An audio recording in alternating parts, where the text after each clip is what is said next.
Je me suis rendu compte qu'on sait tous exactement quoi faire pour rester en bonne santé. Manger des fruits et des légumes, ne pas trop fumer, éviter l'alcool, pratiquer de l'activité physique. Et pourtant, on est très peu à appliquer ces recettes qui sont, comme vous l'avez dit, du bon sens. Pourquoi ? Parce que parfois, on vit dans une période où une société pleine de contraintes. On a des journées parfois difficiles et puis on nous rajoute des injonctions qui paraissent insurmontables. Et moi, j'avais envie, dans ce livre, de faire comprendre aux gens que le meilleur des traitements, eh bien, ça reste la prévention. N'attendez pas d'avoir un diabète pour commencer à le traiter.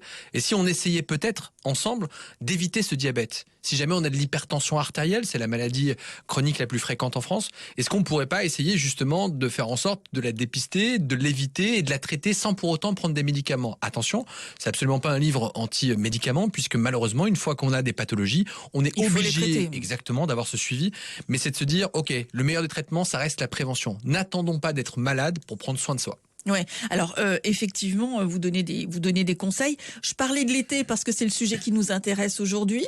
On a l'impression qu'on est un peu moins vigilant en été qu'on ne l'est encore dans l'année. Vous avez dit, hein, même si on prend de bonnes résolutions, on se dit bon, il faut effectivement faire un peu plus de sport, manger plus sainement et tout. Dans l'année, bon, on a tendance à lâcher un peu de par notre rythme de vie. Mais l'été, c'est encore autre chose. On a la sensation d'être moins vigilant. Le médecin que vous êtes fait quel constat ?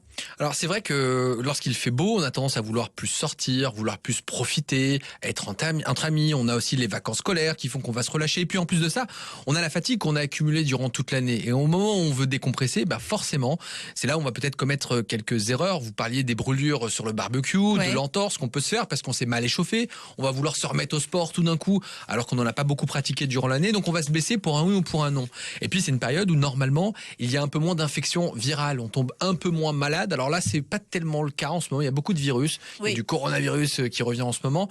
Mais c'est vrai que c'est une période où on veut profiter. Donc l'idée, c'est d'essayer de profiter sans se blesser pour rester en meilleure santé et puis pour attaquer la rentrée d'ici 2 mois. Et profiter des vacances qu'on a bien méritées quand même. Complètement. Absolument.